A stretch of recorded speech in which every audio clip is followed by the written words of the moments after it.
Hello, everybody, and welcome back to another episode of Hybrid Healing Hour. Today, we are going to be discussing supporting your daily detoxification with our registered dietitian, Susan Greeley. Welcome back. Thank you. Hi, Deanna. Hi, Dr. Brian. It's great to be back. I love coming on your podcast. So thanks for having me again. I think you're officially a VIP guest. I think so too. Have I This actually is taken the spot? 5 or 6? I can't Wow. remember. Well, you're such a joy and Thank you. full of knowledge that, today I'm super excited. I love talking about detoxification in general with my patients. But I only know like a certain aspect of things, there's different views. And today you want to discuss more importantly, like daily approaches, right? Correct. And, one thing I just want to know is, can you explain what is detoxification? I think that's actually a word that's coming out more with the biohacking Yes, good and point. like longevity. And people are like, wait, we're supposed to be detoxing. And, people hear about like parasite cleanses and everything like that. And they're, so what is it that we are detoxing? And Okay. we're Yeah, what is detox? Yeah, right. Once upon Great a time, question. it Let's was- start right there. Oh, go ahead. It was addiction medicine was detox, Oh, right? good And now no point, longer. good Now point. it's I didn't even health think medicine. about that. And I was in addiction. Yep. So you're right. I mean, that's Yeah. before I started working with you, that's what it meant for me.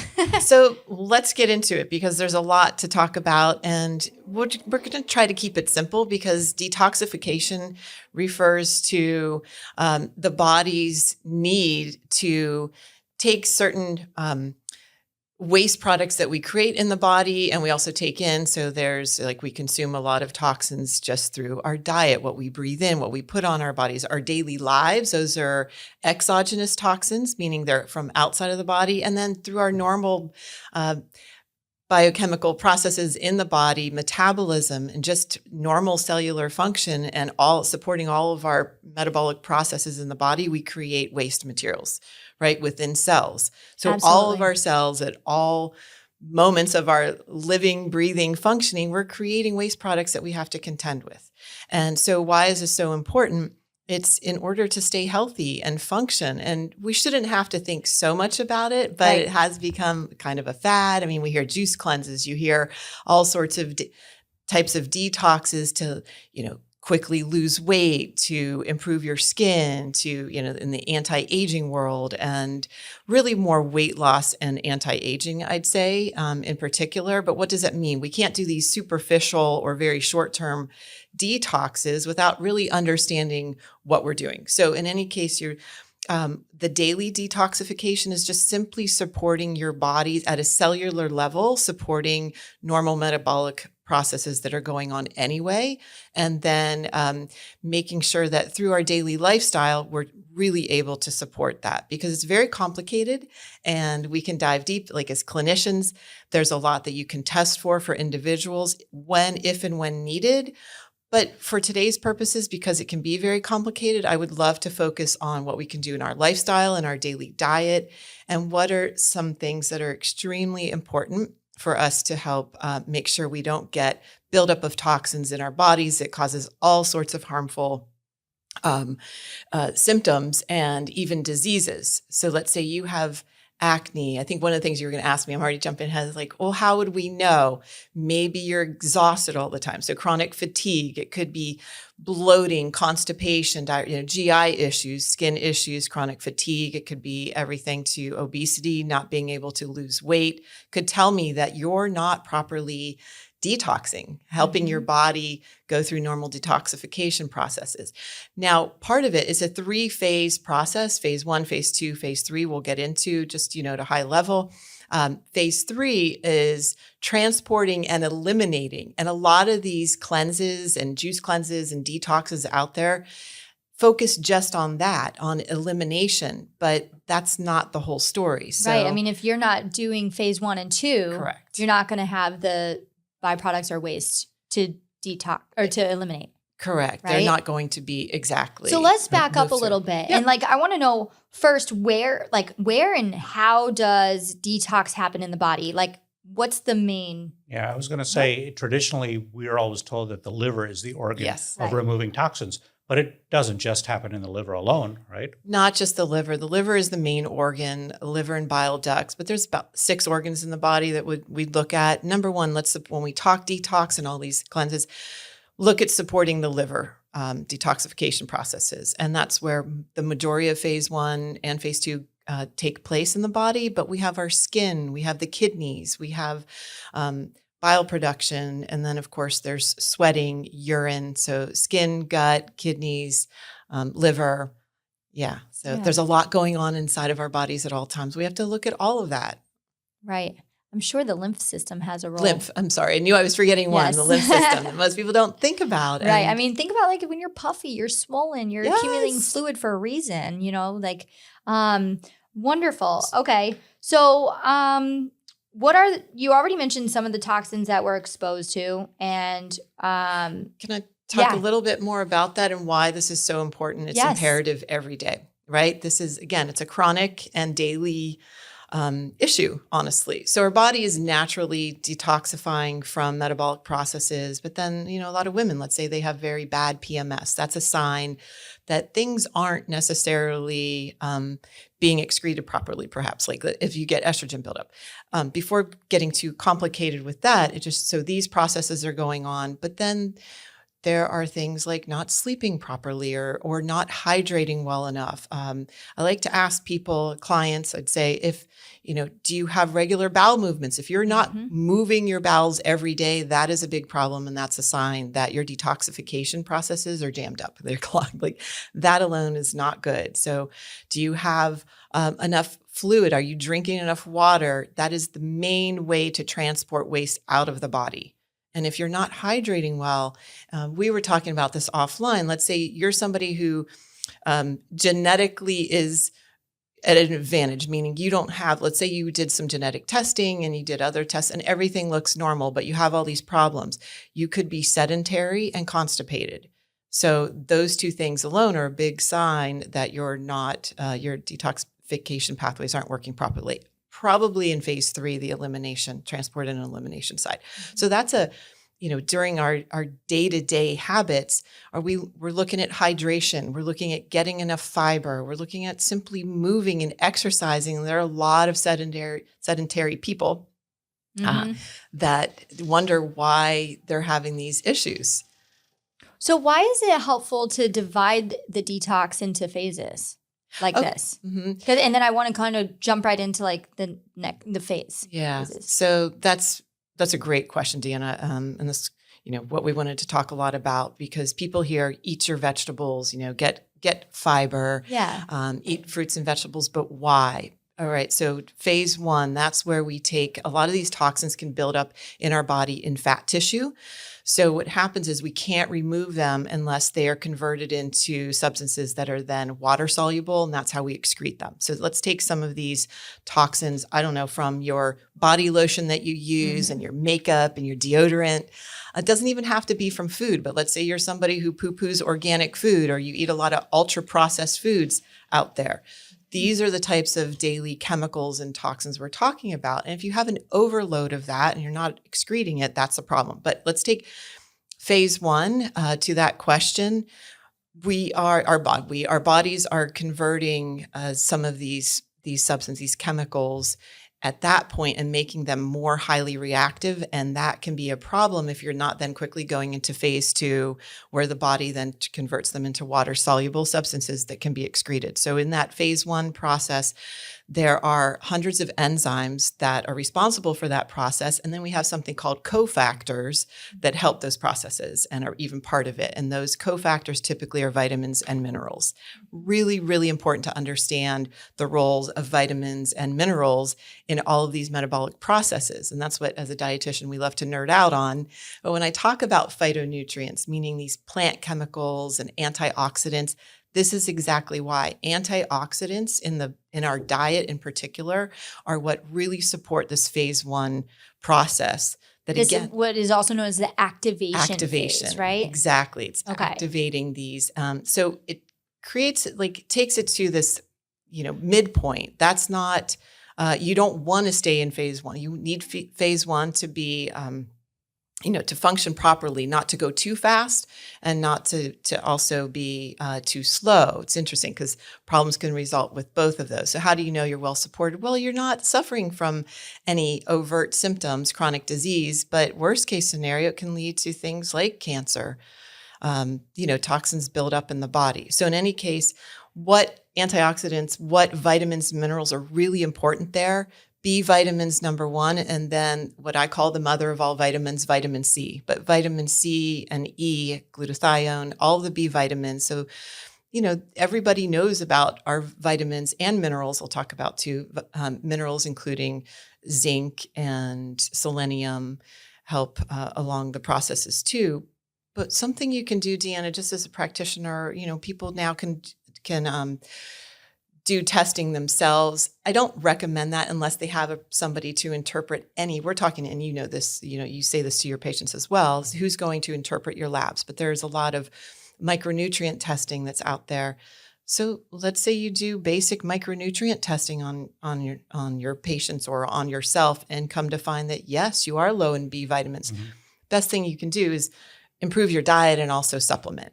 Like I'm very much a proponent of targeted supplementation, and it's kind of hard to reverse damage and help people along the way through diet alone sometimes. And when you look at vitamin bottles, it will usually say the milligrams or micrograms, and then it'll say the RDA. Do you think that RDA is accurate for most people, or do you think, how do they come up with that? That's a whole separate conversation. It really depends on what that person is low in. It depends on which vitamin mineral they're I get what you're saying. I mean, when it says it's 225% of the recommended daily allowance, right? Like it's like, let's say really, I'm not, and people are, I'm like, no, don't listen to me. Well, the reason I'm saying that is because it comes back to the micronutrient testing. Right. The only way you're really going to know is if you actually do micronutrient testing and see how much is the right amount for you. I'm going to give a plug for all dietitians out there. Then that's exactly why you need a dietitian to help you interpret that and even look at the bottle of the supplements.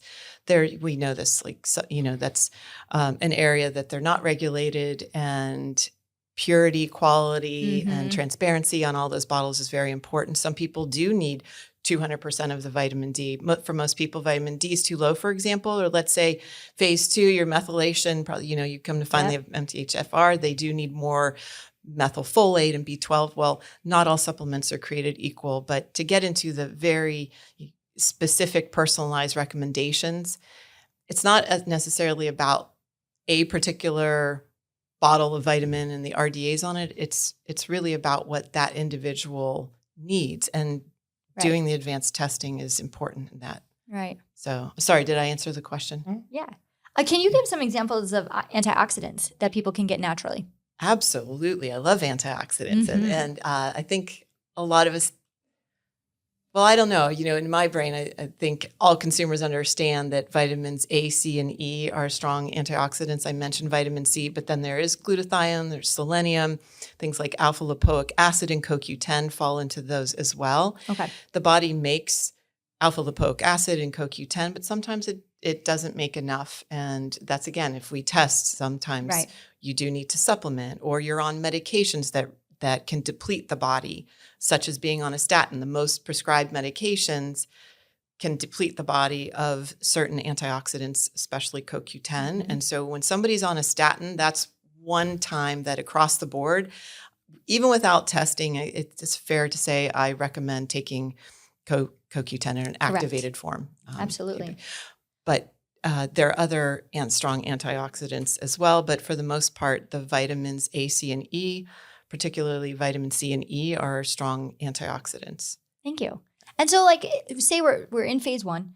Say somebody's going too slow. Obviously, that's not good, because this needs to be activated, but not activated too fast. Right. So, are there symptoms? Obviously, if it's too slow, they could have symptoms of all what you mentioned before: the fatigue, the constipation, the acne, just not good symptoms, right? But if it's too fast, what are those symptoms? How would somebody know if it's too fast?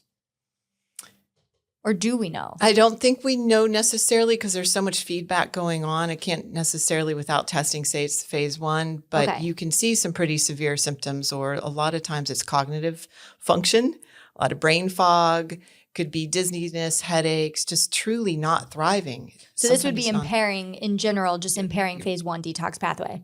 Okay. So then it moves on. Go ahead. Yeah. So inflammation, we all know that there are a lot of chronic diseases that can result from inflammation. So Of it's like this course. catch-all, I feel like, and I Yeah. hate to like leave it at that, but it's, inflammation and go ahead. Sorry. No, finish. Okay. And so is it time to move on to phase 2 then? Or do you have anything else we need to say about phase 1? No, just let's tie it all together. Then just understanding what's going on, and it isn't one happens kind of in a bubble. It's like all happening at the same time, and right. So it's not like it's like, oh, let's go to phase 1 and then phase 2. I mean, your body is constantly moving and constantly going through these it's such cycles. a dynamic process going on. Right. Exactly. And if you think about it, we're eating multiple times a day. We're living and functioning, and so it's hard to just take one at a time. The main thing is that you understand that these, the foundational habits that we have, and it's not basic, but people overlook the basics of a proper diet, and I'll get into that, including hydration and getting enough antioxidants, but fiber, protein. And so we'll talk about that with phase 2 and the elimination. But do you exercise? Do you sleep well? Do you manage your stress well? Stress alone can alter this. And that's what's fascinating. When I say stress can move mountains, but it is known if you don't get good sleep and you're already stressed out, that alone compromises the liver's ability to perform these, it decreases these pathways. Wow. I know. I mean, that's the majority of people out there. It is the majority of people. It's why we have so much chronic disease in this nation, right? It really is sometimes just taking a really deep dive into the individual more. We do a lot of lab testing and think everything looks okay, but then we're not necessarily tying it together truly with other aspects of lifestyle. Agree. All right. So then going on to phase 2 detox, which is also the conjugation and neutralization pathway. Right. A lot of different amino acids are required there. So people think, okay, how do I get amino acids? Protein. Yes, that's true. And now there's a big push, as we know, protein is in. There are still a lot of people who don't get enough protein in their daily diet, or they get the wrong types, but it's still, the proteins can still need to be combined with, adequate fiber and phytonutrients, those antioxidants at the same time, and water. So again, it's coupled. But as far as the amino acids go, there are some that are called the sulfur-containing amino acids, a few of those. That includes glycine. My favorite amino acid is glutamine, and that's something that it's the most abundant amino acid in the body. Under stress and trauma, that alone can make you deficient in glutamine. And it's very important for gut health too. Okay, you took the words right out of my mouth. Yep. Exactly. I'm a huge fan of glutamine as well. We are, but altered gut health is probably the most important thing to look at. You don't necessarily have poor detoxification pathways. You might have altered gut health. Yep. So before we go and try to do something complicated with phase 1 and phase 2 detoxification, do you have impaired gut health, like gut dysbiosis? Leaky gut syndrome, are you not absorbing things, malnourishment or malabsorption, or gluten sensitivity, right? All things of like those, that. right? Yeah. So we use, we've done a podcast before on the food sensitivity diet, and that we've mentioned that several times in other podcasts. But we use glutamine to bring the leaky junctions tight again. And so to help with absorption and heal the gut, like you are explaining. And I love it. And a lot of people don't realize, runners, marathon runners, they tend to have very leaky gut. And glutamine is great for them. And so it's actually in my BCAAs. I only buy branched chain amino acids that have glutamine in it. I'm a big fan of that. Yeah, it's imperative. I love talking about that. Yeah. People don't think in terms of individual amino acids. They understand the vitamins. Yes, right? exactly. I'm a big fan of amino acids in our practice. And one of the biggest things we see in our practice is people don't eat enough protein. Absolutely. And protein is key for this phase. We do still see that, right? Even though there's so much emphasis on protein now in the world of longevity and but still a lot of people aren't getting enough. I completely agree. But when we talk about that in the foods that people eat, we can't overlook the quality. I know Deanna and I love to reiterate this and talk about this all the time. As far as that goes, most important, especially for phase 2 detox, is high quality, good protein sources and not necessarily plant-based protein. Like I'm a big fan of the grass-fed meats, eggs, when in doubt. And I know eggs have gotten very expensive. Yes. Also, and there's a whole thing fish. about eggs and where you get your eggs. Yes. And how they all come from a certain place. And yes, it's hard to find a good quality egg nowadays. I know. So it does just the ones you think are clean complicated. are not so clean. It's very overwhelming for consumers, and I get that, right? You have to do so much research.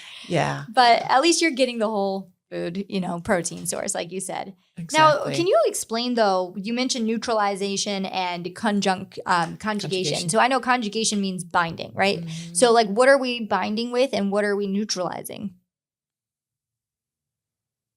Is this where phase 1 is going into phase 2 and we're neutralizing what, the activity of phase 1 maybe? Sorry, I had to think of what we're taking are those reactive intermediate metabolites, can't think of the words right now, right? And then making them into typically a water-soluble substance that can then be excreted. Great. Okay. That's what you said earlier in the very beginning. You did mention that. So, so that's where we're making it more water soluble. So then it can be bound basically. So we did another podcast too about almost a brief one on a detox, core restore detox kit that we had. And we mentioned the phases, and the way that she mentioned, and I liked it, was, phase 1 is all the garbage, or you're like a messy bedroom, right? Mm-hmm. And you're like, imagine your son's room, right? You have 3 of them, or 4 sons. So, then you're like, you need to pick up your room. Well, that would be phase 2 would be the part where you're actually like finally putting all the trash in the trash can, and you're tying up the trash can, and you're putting the clothes in the dirty laundry basket. You're grouping things and getting them bound. it's a great way So to then say it. we can move into phase 3, and 3 would be putting Carrying the laundry, carrying it out to the trash Transport can. and eliminate. Yes. Exactly. So, Yes. so that's the way I like to look at the different phases. And I found that to be very helpful when we were discussing it like that. So, we mentioned that the amino acids, antioxidants, all of that is great. And protein, we cannot say. Protein. And I think you've already said protein, fiber, and phytonutrients like already 5 times. So we can see how many more times we can say that. And we can make a drinking game out of this, actually. But, but yes, can you explain so do you find that, with everybody being on like GLP-1s and having like a really reduced caloric intake, maybe possibly even a restrictive diet, do you find that they're more symptomatic of not detoxing?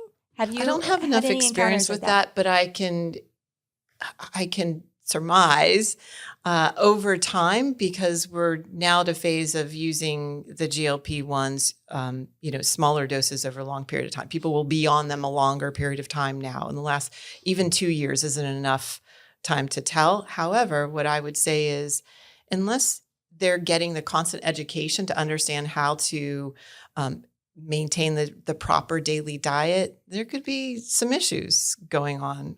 Absolutely. Especially when constipation is one of the biggest side effects, That's right? the biggest. That's what I want to say. Hydration. I just had a client myself goes on. I'm like, if he's out there listening, I'll tell him hydration. Honestly, that's the basic. And I can't tell you how many times, and I know you two also see this in clinical practice, that is the number one problem is dehydration. And we're calling it chronic dehydration. So we can, again, put like the complicated part aside. If you aren't well hydrated, you've just completely, damaged your health, quite honestly.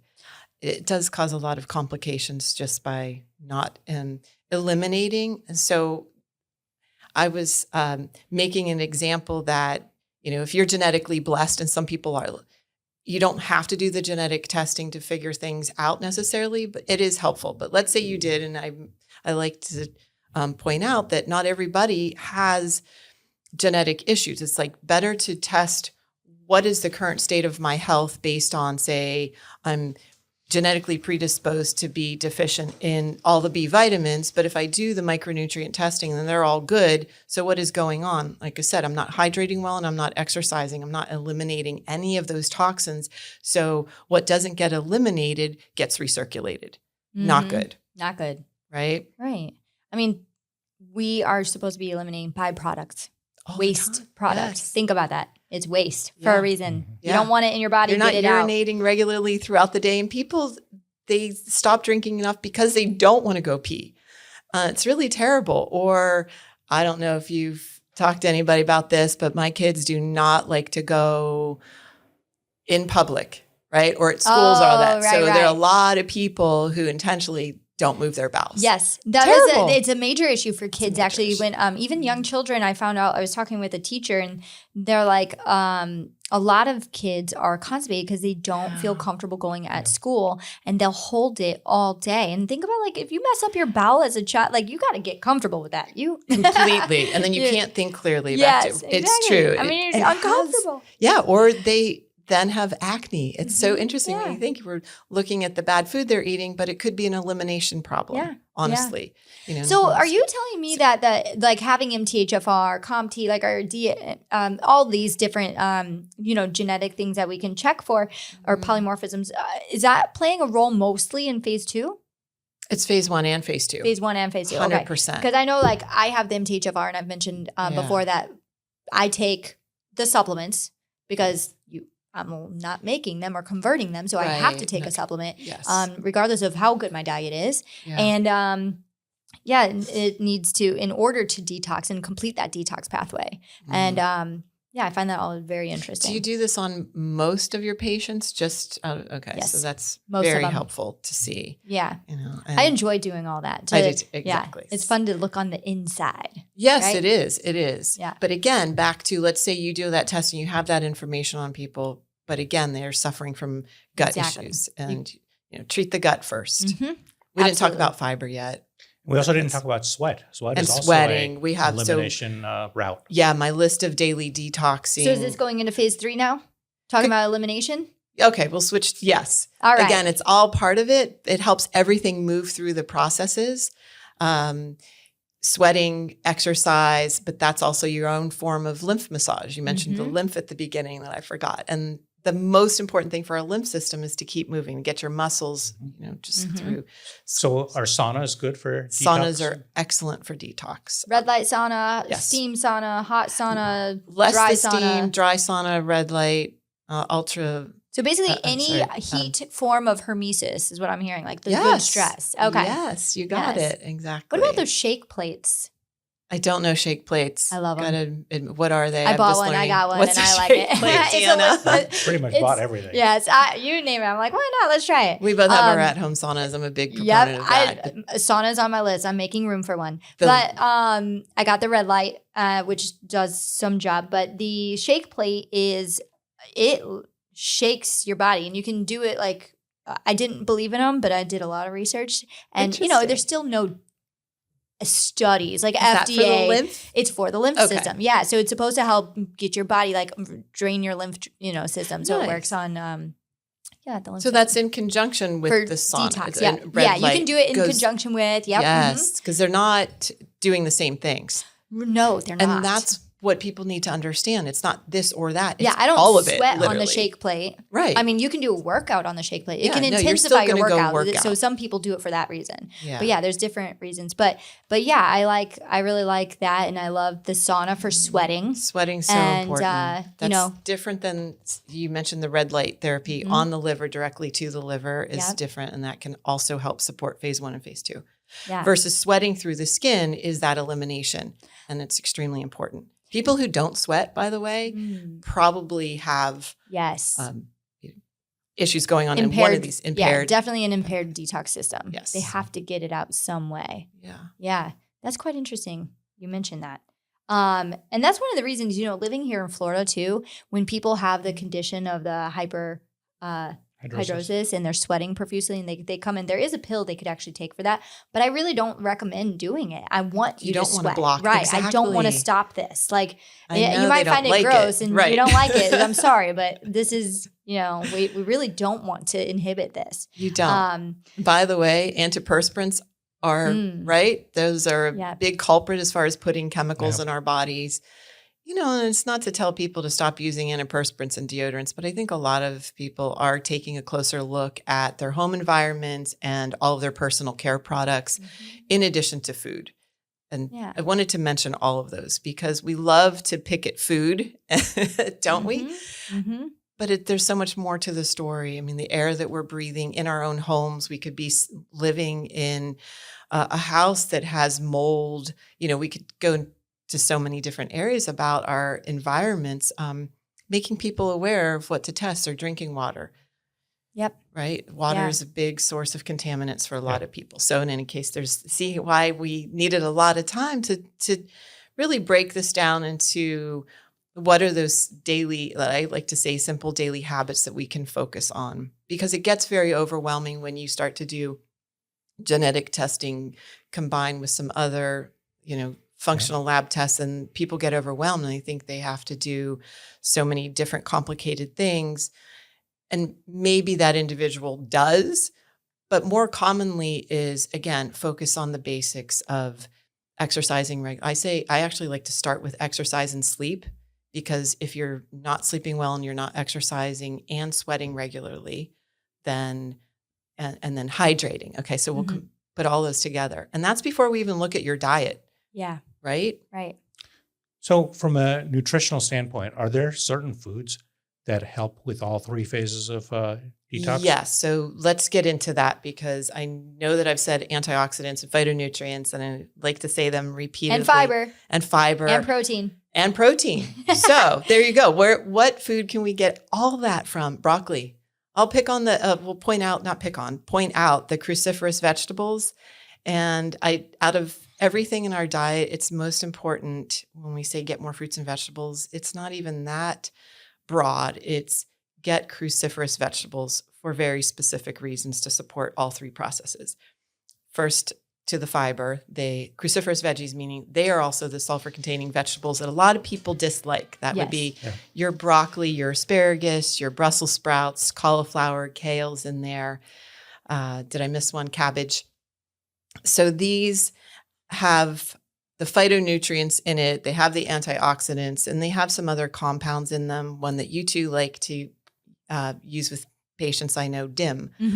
Don't ask me the full name of DIM. I like to say I it. can never say it. It helps women in particular with estrogen dominance. But there are very important compounds that are in these cruciferous vegetables that are also protective against cancer. And the reason a lot of people do end up with cancer is because of all the toxins building up in their bodies. Cruciferous vegetables are your best weapon against all chronic diseases of inflammation, and metabolic health. So cruciferous vegetables. Can I just point out, I think they're all green. They are all green. So I like to always just say, right. Cauliflower's not green. Cauliflower and cabbage. And garlic and onions too. Garlic is in there, you said? Garlic and onion are not considered cruciferous vegetables, but they are sources of detoxification? Yeah. Wonderful. Yeah. So do your broccoli sauteed in, and it doesn't have to just be broccoli, asparagus, Brussels sprouts, all of that with garlic and onion. I do cabbage like that. Delicious. I cut it all up. I love it. I was a score. I had a client and saw him a couple of years ago, and with his daily sandwich at lunch, instead of the chips, I said, have coleslaw. He's been doing that consistently for 2 years. I was like, those are simple habits that make a difference. And you can make coleslaw with Brussels sprouts. Yeah, you can. Those just don't add sugar, because sometimes they add too much sugar to coleslaw. That's true. But I know I'm laughing because I'm like, but at least they're still eating the cabbage. And I much prefer that people do that. Okay. So back to other things. What can people do daily? Cruciferous vegetables, number one. There are other sources of fiber. And even though different grains get a bad rap many times, soluble fiber is very important. Things like oats are high in soluble fiber. That does bind with, and help eliminate things from the body. It's not just oats, but inulin, and certain foods are a good source of inulin naturally, or mushrooms. Mushrooms are one of my favorite foods to say. They have beta-glucan in it. That's a type of fiber that can also help with elimination. So let's see.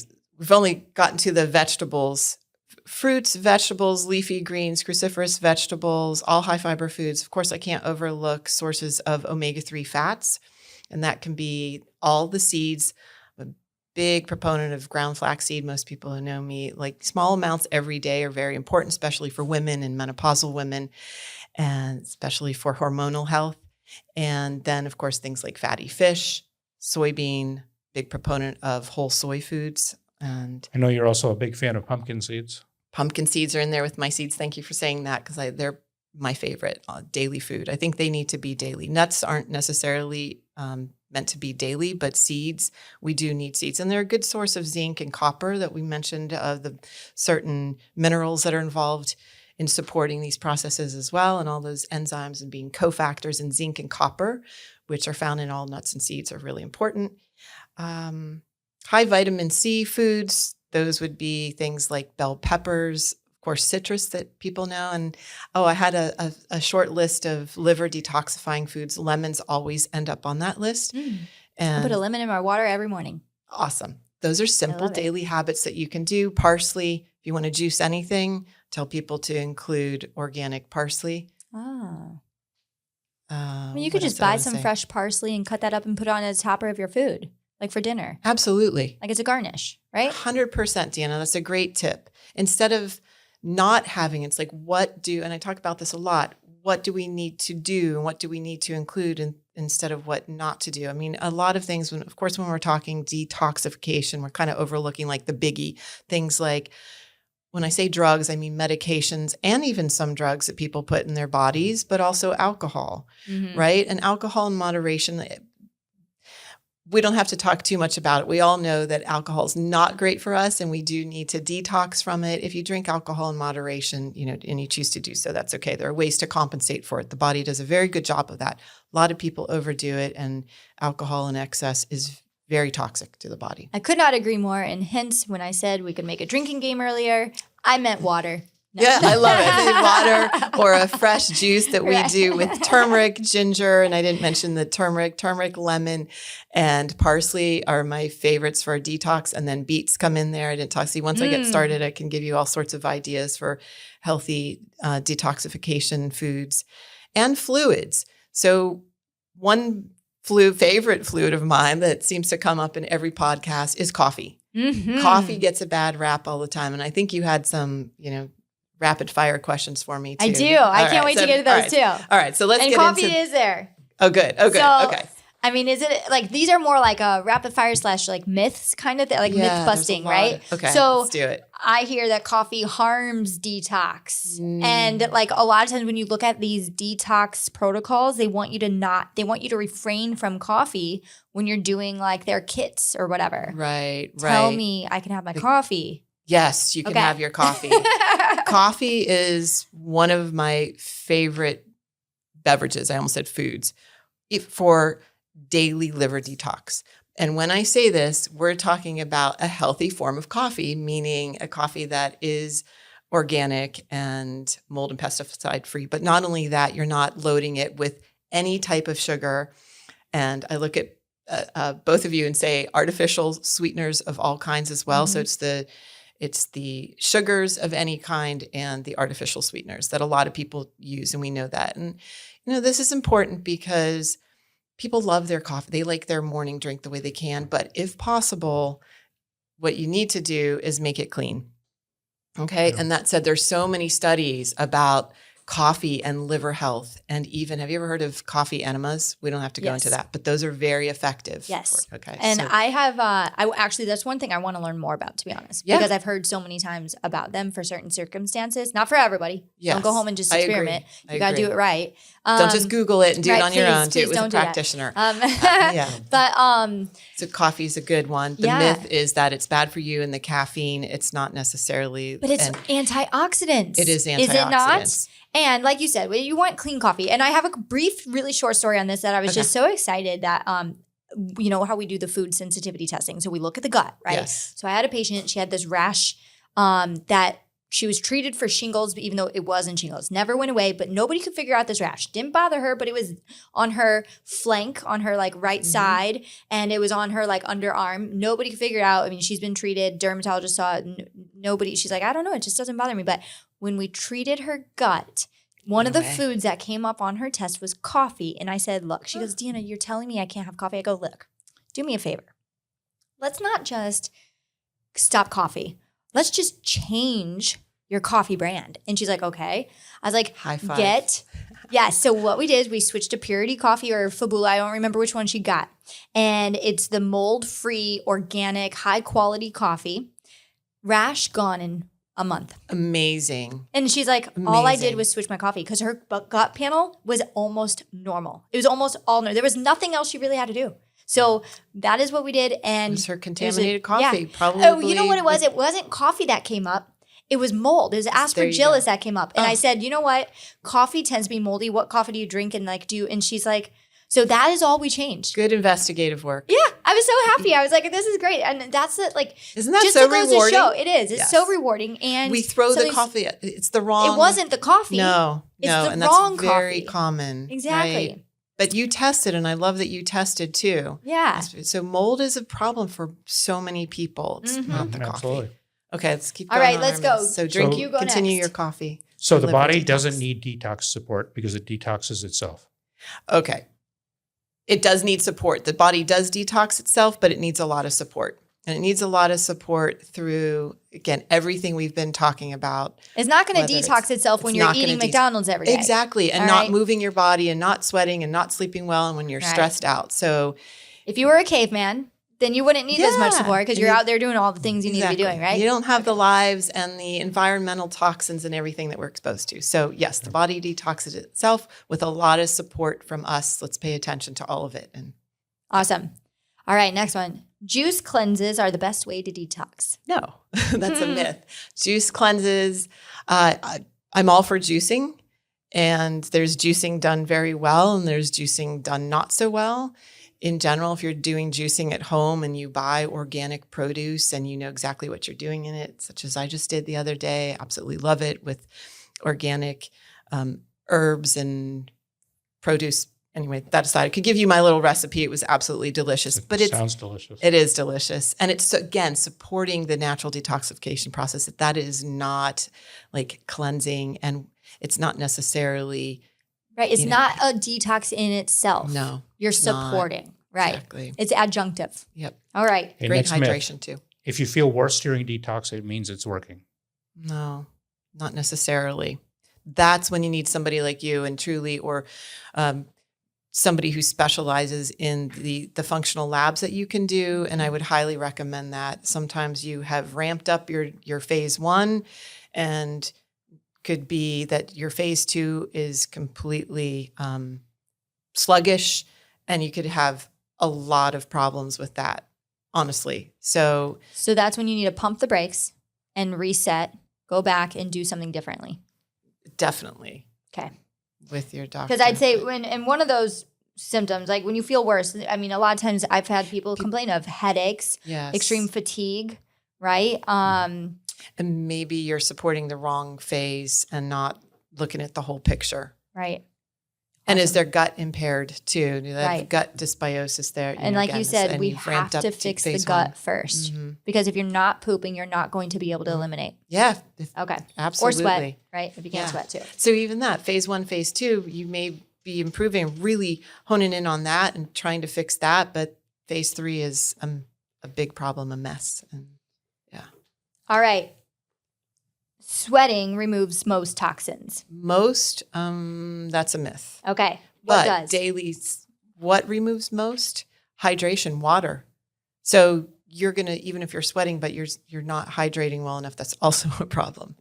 But it's Yeah. probably more like the organs that work the most are probably the kidneys, the Kidneys gut, and- and the liver, right? Yes. Okay. Yep. And then I mean, Well, sweating is a skin, part of it. lungs, Sweating is it is part of it. So it's not doing nothing. But and like you said, it's a daily thing. It is a daily It's good to get out thing. and sweat every day. Yeah. Or go to the sauna to sweat. Do something to make you sweat. If you're not going to exercise, then get your steps walking to the sauna. Yes.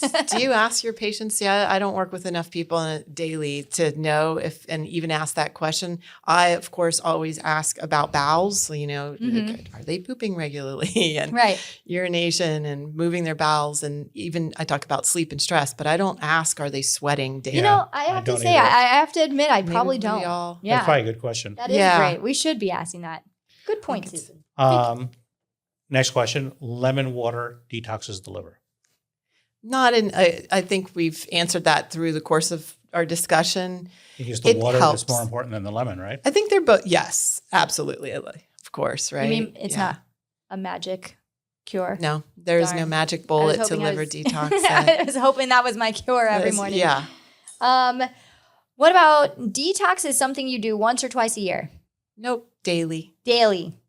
And I'm all for the occasional fast. But let's say you did a water fast every now and then. People are like, but that's I've heard of, spring cleaning. When you do a spring cleaning, you can do like a detox, a big detox, if you want and that's because I've personally have done like the Quicksilver heavy metal detox panel, for 40 days, whatever.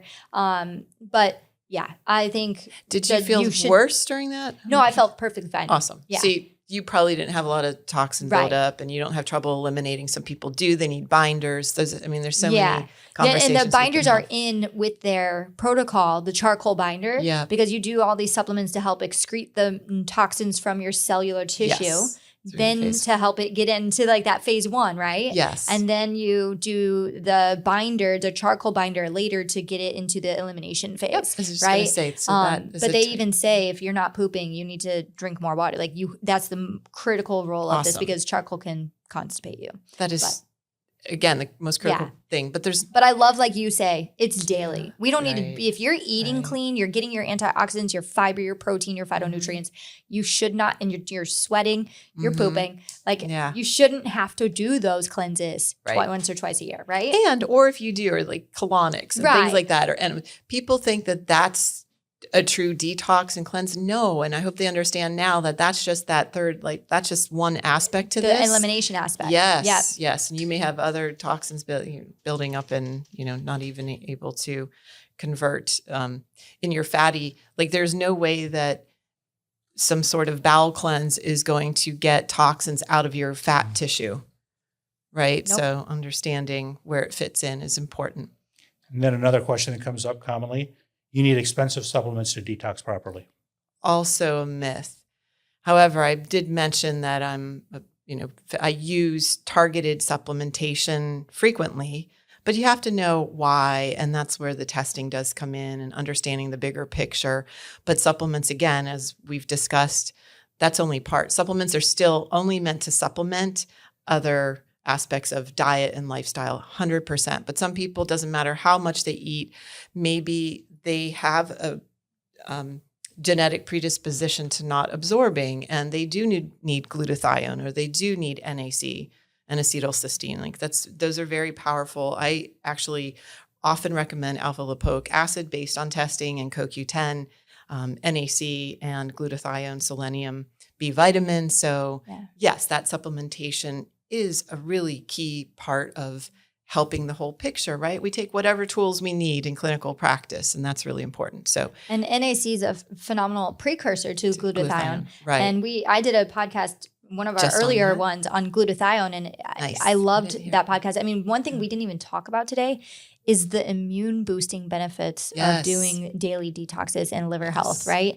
And your immune system is in the liver, and glutathione is one of the master antioxidants that you can get. And so it's not only because it's one of the master antioxidants, it is a great liver detoxifier as well. Yes. And it boosts your immune system. It's amazing. So, Susan, this podcast has been phenomenal. Thank you so much for going through all the different phases. Yeah. But if some of our listeners wanted to do, get started with their daily detox system this week, what would you recommend as their first, top 3 simple steps they could do? Okay. Number one, track their hydration. Most people don't, and I don't think they get enough. And coffee does count in there. So maybe clean up your coffee and hydrate better. And in your opinion, what is adequate hydration? Because I have my own. I always say half your body weight in ounces of water. I say half your body weight in ounces of water. Okay. If you are a 200-pound person, you need at least 100 ounces. Beautiful. And many people don't get that much. Yep. If you're a petite 100-pound person, you only need 50 ounces. Yep. So yes, absolutely. Hydration, number one, track it. Okay. And then if you're not sweating regularly, I love saunas.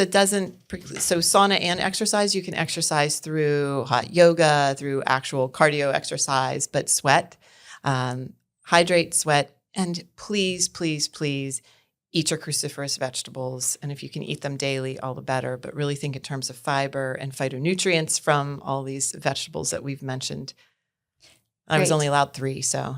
Yes, I know. There's more. There's more. Don't forget the protein and the Don't fiber. forget your protein. Exactly. It's the whole picture, truly. And sleep is imperative, stress management.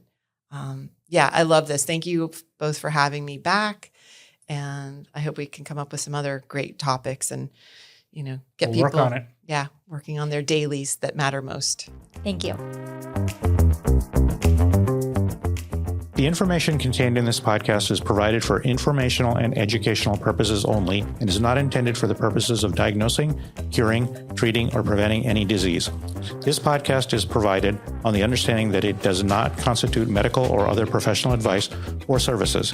Before using any products or services referenced on this podcast, consult with your healthcare provider, carefully read all labels, and heed all directions and cautions that accompany the products. Information found or received through the podcast should not be used in place of a consultation or advice from a healthcare provider. If you suspect you have a medical problem or should you have any healthcare questions, please promptly call or see your healthcare provider. This podcast, including Dr. Brian Marias, Deanna Weilbacher, and Hybrid Medical Solution, do not claim responsibility for any adverse effects from the use of information contained herein. Opinions of guests are their own, and this podcast does not endorse or accept responsibility for any statements made by the guests. This podcast does not make any representations or warranties about guest qualifications or credibility. This podcast may contain paid endorsements and advertisements for products or services. Individuals on this podcast may have a direct or indirect financial interest in products or services referenced. If you would like to submit any questions or if you have any topics you would be interested in hearing about on future episodes, please contact us through our website, www.hybridmedicalsolution.com. That is solution with no S at the end. Follow us on Instagram and Facebook, all under Hybrid Medical Solution.